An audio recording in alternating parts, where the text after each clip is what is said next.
सबसे ज़्यादा पुण्य किसका। वर्धमान नगर में रूपसेन नाम का एक राजा राज करता था। एक दिन उसके यहाँ बीरबल नाम का एक राजपूत नौकरी के लिए आया। राजा ने उससे पूछा कि उसे खर्च के लिए क्या चाहिए, तो उसने जवाब दिया 1000 तोला सोना। सुनकर सबको बड़ा आश्चर्य हुआ। राजा ने पूछा तुम्हारे साथ कौन कौन है। उसने जवाब दिया मेरी स्त्री, बेटा और बेटी। राजा को और भी अचंभा हुआ, आखिर 4 जने इतने धन का क्या करेंगे।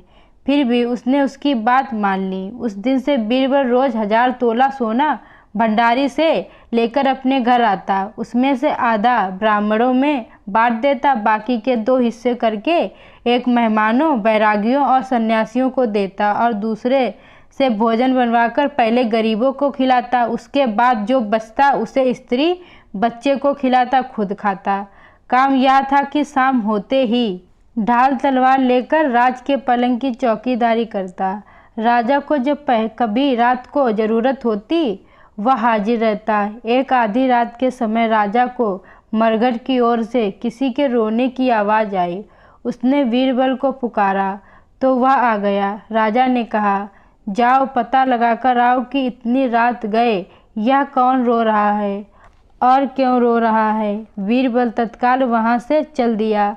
मरघट में जाकर देखता क्या है कि सिर से पांव तक एक स्त्री गहनों से लदी कभी नाचती है, कभी कूदती है और सिर पीट पीट कर रोती है, लेकिन उसके आंखों से एक बूंद आंसू नहीं निकलती।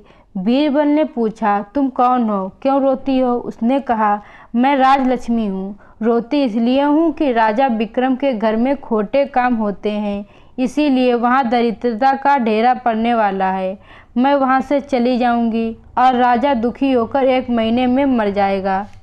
सुनकर बीरबल ने पूछा इससे बचने का कोई उपाय है। स्त्री बोली हाँ है, यहाँ से पूरब में 1 योजन पर एक देवी का मंदिर है। अगर तुम उस देवी पर अपने बेटे का शीश चढ़ा दो तो विपदा टल सकती है। फिर राजा 100 बरस तक बेखटके राज करेगा। बीरबल घर आया और अपनी स्त्री को जगाकर सब हाल कहा। स्त्री ने बेटे को जगाया, बेटी भी जाग पड़ी। जब बालक ने बात सुनी तो वह खुश होकर बोला आप मेरा शीश काटकर जरूर चढ़ा दें। एक तो आपकी आज्ञा, दूसरे स्वामी का काम, तीसरे या देवता पर चढ़े, इससे बढ़कर बात और क्या होगी। आप जल्दी करें। बीरबल ने अपनी स्त्री से कहा अब तुम बताओ। स्त्री बोली स्त्री का धर्म पति की सेवा करने में है। निदान 4 जने देवी के मंदिर में पहुँचे। बीरबल ने हाथ जोड़कर कहा हे देवी, मैं अपने बेटे की बलि देता हूँ। मेरे राजा की 100 बरस की उम्र हो। इतना कहकर उसने इतने जोर से खांडा मारा कि लड़के का शीश धड़ से अलग हो गया। भाई का यह हाल देखकर बहन ने भी खांडे से अपना सिर अलग कर डाला।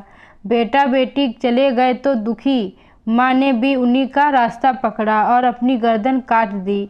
बीरबल ने सोचा कि घर में कोई नहीं रहा तो मैं जीकर क्या करूँगा। उसने भी अपना सिर काट डाला। राजा को जब यह मालूम हुआ तो वह वहाँ आया। उसे बड़ा दुख हुआ कि उसके लिए 4 प्राणियों की जान चली गई। वह सोचने लगा कि ऐसा राज करने से धिक्कार है।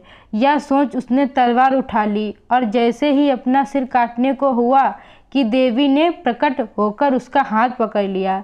बोली राजन, मैं तेरे साहस से प्रसन्न हूँ, तू जो वर मांगेगा सो दूंगी।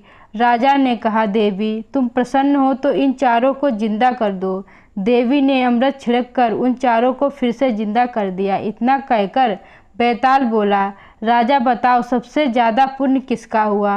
राजा बोला राजा का। बैताल ने पूछा क्यों। राजा ने कहा इसीलिए कि स्वामी के लिए चाकर का प्राण देना धर्म है, लेकिन चाकर के लिए राजा का राजपाट छोड़ जान को तिनके के समान समझकर देने को तैयार हो जाना बहुत बड़ी बात है।